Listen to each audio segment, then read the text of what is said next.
नमस्कार, स्वागत है आपका जनमत की पुकार में। दिल्ली सरकार के संजय गांधी मेमोरियल अस्पताल ने स्वतंत्रता दिवस मनाया। इस कार्यक्रम में अस्पताल के कर्मचारी, मरीज के परिचारिक और आम जनता सहित लगभग 400 से अधिक लोगों ने भाग लिया। कार्यक्रम का शुभारंभ 2 मिनट के मौन के साथ हुआ। इसके बाद ध्वजारोहण किया गया। फिर चिकित्सा अधीक्षक डॉक्टर एस.के. अरोड़ा ने भाषण दिया।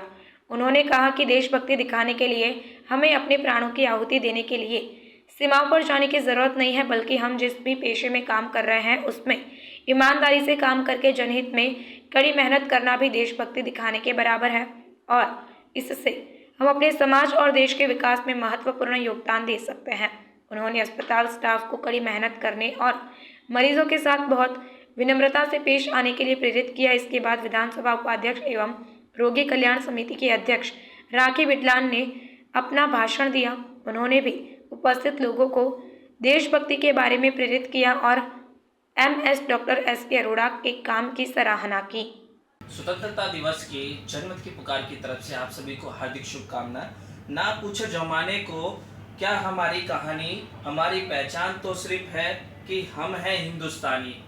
इसी विषय को लेकर आज जो प्रोग्राम रखा गया था संजय गांधी हॉस्पिटल के अंदर, बात करते हैं डॉक्टर को नीड जरूरत थी, आपने जाके उनको वो चीज़ प्रोवाइड भी करी और मेडिसिन वगैरह भी दिलाई, डॉक्टर को भी अपने उससे रिकमेंड किया। तो सर कैसा एक अनुभव रहता है एक सेवा करना? आज हमने मरीजों के लिए भी हर मरीज को बिस्किट के पैकेट बांटे हैं।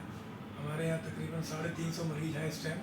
तो सभी वार्डों में इंक्लूडिंग इमरजेंसी वार्ड में हमने मरीजों को बिस्किट्स भी बांटे हैं 15 अगस्त की क्या कहते हैं प्रोग्राम के तहत। और जहाँ तक आपका ये प्रश्न है कि मरीजों को जो हम हेल्प करते हैं या जो दवाइयाँ देते हैं या उनकी बीमारी को दूर करने में जो हम अपना सहयोग करते हैं, वो तो मैं ये समझता हूँ कि हमें ईश्वर का हम शुक्रगुजार हैं कि ईश्वर ने हमें ऐसा प्रोफेशन दिया। एक डॉक्टरी का प्रोफेशन या नर्सिंग का प्रोफेशन एक ऐसा प्रोफेशन है जिसमें हम एक ऐसी मशीन से छेड़खानी करते हैं जो नायाब मशीन है, जिसको ईश्वर ने बनाया और आज तक कोई इसको बना नहीं पाया। तो हमें ईश्वर का शुक्रगुजार होना चाहिए और अपना काम, चाहे एज ए डॉक्टर है, चाहे नर्स है या कोई पैरामेडिकल है, इतना ईमानदारी से करें, मरीज से प्यार से बात करें, उसकी जितनी तकलीफ़ को दूर कर सकते हैं उसको दूर करने में अपना सहयोग दें। तो हमें किसी भी मंदिर, मस्जिद, गुरुद्वारे में जाने की ज़रूरत नहीं है। धन्यवाद सर, हमारे साथ मौजूद थे। और मेरे हिसाब से आज के दिन हमें एक प्रण करना चाहिए कि जिन वीरों ने शहादत देके इस आज़ादी को हमें दिलाया है, तो हम इस आज़ादी को बरकरार रखें।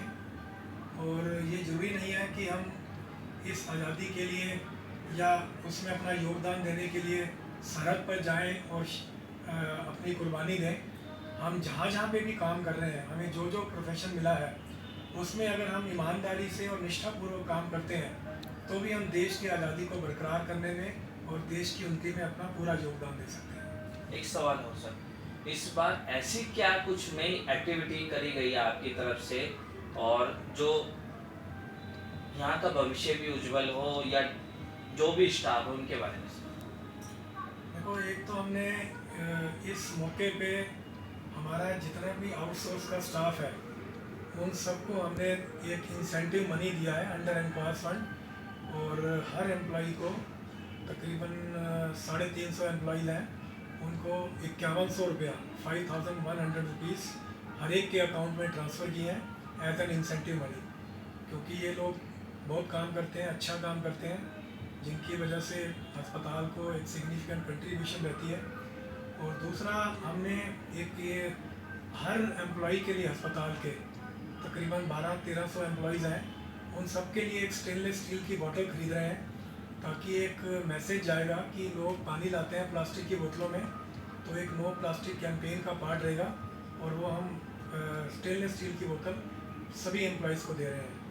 और आज हमने जो प्रोग्राम किया है उसमें जिन जिन लोगों ने पार्टिसिपेट किया उन सब के लिए हमने स्नैक्स और खाने का अरेंजमेंट भी किया था।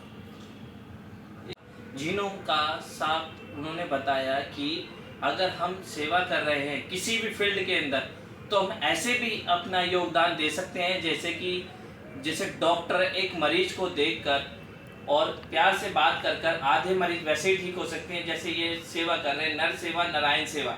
मैं तिलकराज, कैमरामैन अनुराग के साथ।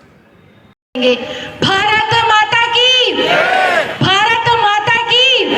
अभी इतना सुंदर वक्तव्य इस अस्पताल का नेतृत्व करने वाले एमएस साहब ने दिया, लेकिन मुझे लगता है फिर भी आप में ऊर्जा की कहीं ना कहीं कमी है। तो एक बार अपनी आवाज़ को बुलंद कर लीजिए। लगना चाहिए कि राष्ट्रीय ध्वज के नीचे हम लोग शहादत नहीं दे सकते तो सलामी तो दे ही सकते हैं। भारत माता की, भारत माता की, वंदे वंदे। बहुत बहुत धन्यवाद, बहुत बहुत आभार एमएस साहब का। जब से इस अस्पताल में आए हैं हर एक काम अपने एक सुंदरता और अपनी एक गति के साथ आगे की ओर बढ़ रहा है। आप अभी तक एक अच्छे टीम लीडर थे, अभी तक एक अच्छे हेड की तरह, एक अच्छे डॉक्टर की तरह काम कर रहे थे। आज आपका वक्तव्य सुनकर मुझे लगता है आप बहुत अच्छे लेखक और बहुत अच्छे कवि भी हैं। और जब आपकी रिटायरमेंट हो जाएगी मैं आपको आमंत्रित करती हूँ, आप ज्वाइन कीजिए मुझे और आगे साथ मिलकर देश के जो सपने बहुत सारे हजारों की संख्या में शहादत देने वाले वीरों ने कुर्बानी दी, अपने प्राणों का बलिदान दिया, न जाने कितनी यातनाएं सही इस देश को आज़ादी दिलाने के लिए, जो सपने उनकी आंखों में थे देश की अंतिम पंक्ति में खड़े हुए उस व्यक्ति को पूरा करने के लिए आज जरूरत है हम सब लोगों को कंधे से कंधा और कदम से कदम मिलाकर एक साथ आगे बढ़ने की। अभी आपने जो अपने द्वारा लिखित पंक्तियां पढ़ी, वो पंक्तियां आपके दर्द को बताती हैं, वो पंक्तियां आपकी जीवन शैली में आए दिन आ रहे चैलेंजेस को से अवगत कराती है। मैं यहाँ खड़े होकर आज इस पावन पर्व पर हर एक देशवासी, हर एक राष्ट्रवासी जो इस देश की मिट्टी से प्यार करता है, मैं उसे ये कहना चाहती हूँ कि आगे बढ़ने वालों के लिए अगर आप षड्यंत्र रचोगे तो उन षड्यंत्रों में आप खुद ही गिर जाओगे। काम करने वाले का, ईमानदार का आप बाल विवाह का नहीं कर सकते।